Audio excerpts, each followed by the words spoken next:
Eh bien, salut à toutes et à toutes, c'est Anis. Tout d'abord, j'espère vraiment que vous allez tous très bien et que tout se passe pour le mieux pour vous. On se retrouve aujourd'hui pour une nouvelle vidéo parlant de la mort de Bart. Mais pour cette fois-ci, ça ne sera pas une théorie, mais plutôt une creepypasta. Alors moi, ce que je vous conseille comme d'habitude, c'est de vous mettre à l'aise avec un casque ou des écouteurs pour vraiment être plongé au maximum dans l'histoire et apprécier la vidéo.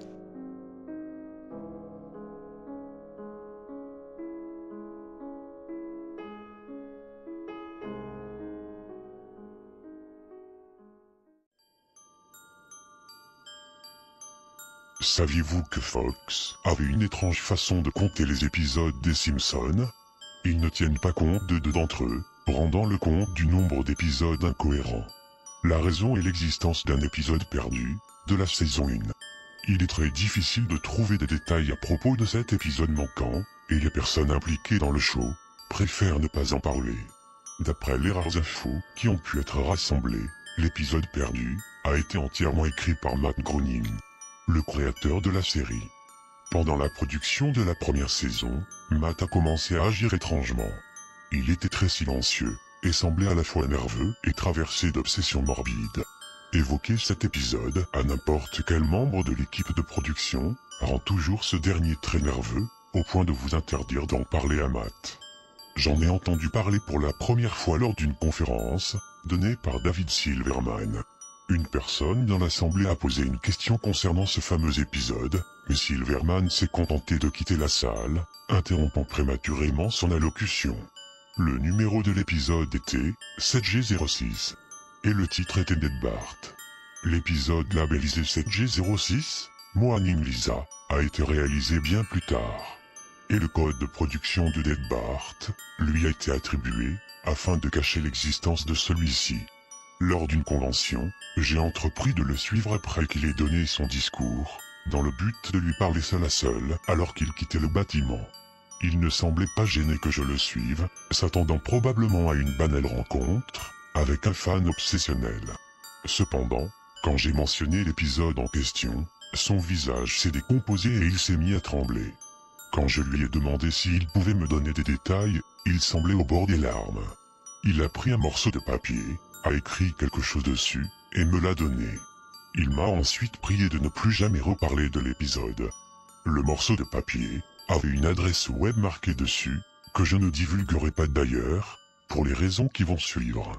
J'ai entré l'adresse dans mon navigateur, et je suis tombé sur une page web, entièrement noire, à l'exception d'une ligne de texte de couleur jaune. C'était un lien de téléchargement. J'ai cliqué dessus et un fichier a commencé à se télécharger. Une fois le fichier téléchargé, mon PC est devenu fou. Le pire virus qu'il ait jamais chopé. La restauration système n'ayant pas fonctionné, je n'avais pas d'autre choix que l'effacer complètement. Mais avant cela, j'ai copié le fichier sur un CD. J'ai ensuite ouvert le fichier sur mon PC désormais vide, et comme je m'y attendais, il y avait un épisode des Simpsons dessus. L'épisode commençait comme n'importe quel autre, mais avait une animation de très mauvaise qualité. Si vous avez vu l'animation de Some Enchanted Evening, eh bien c'était la même chose, mais en moins stable. Le premier acte était plutôt normal. Mais la façon d'agir des personnages était assez étrange. Homer semblait plus énervé, Marge semblait dépressive, Lisa semblait anxieuse et Bart, lui, semblait avoir une véritable colère haineuse envers ses parents. L'épisode parlait d'un voyage en avion qu'allaient faire les Simpsons. Un peu avant la fin du premier acte, l'avion décollait. Bart était turbulent, comme à son habitude. Cependant, alors que l'avion atteignait une altitude de 50 pieds, Bart cassa une vitre de l'avion et fut aspiré. L'image du cadavre de Bart était à peine reconnaissable. Ils ont tiré parti du fait qu'il n'avait pas à l'animer et ont fait un dessin quasi photoréaliste de son corps sans vie.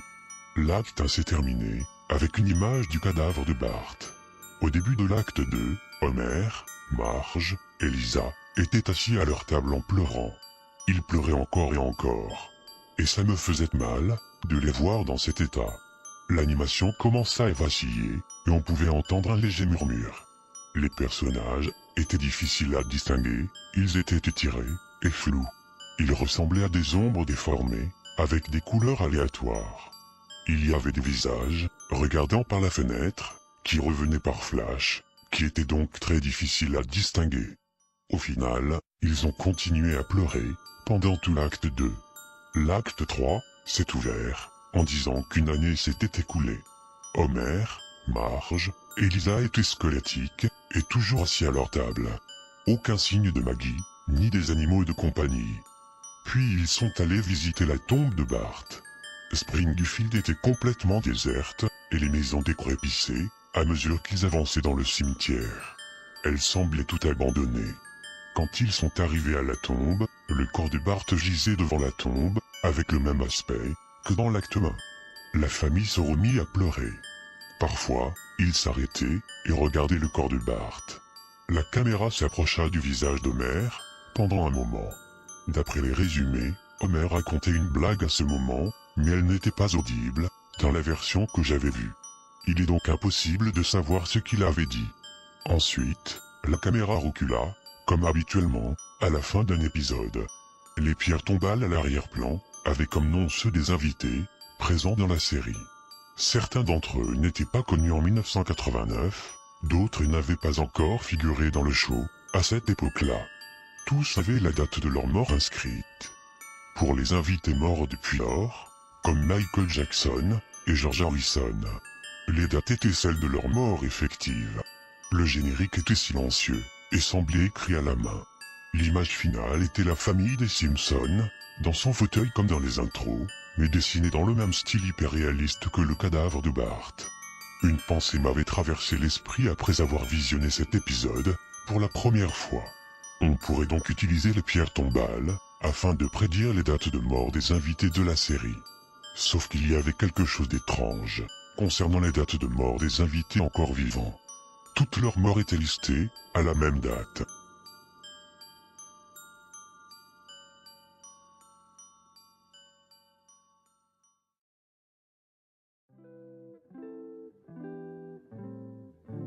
We were best friends. I mean, I knew everything about this girl. I knew her favorite color.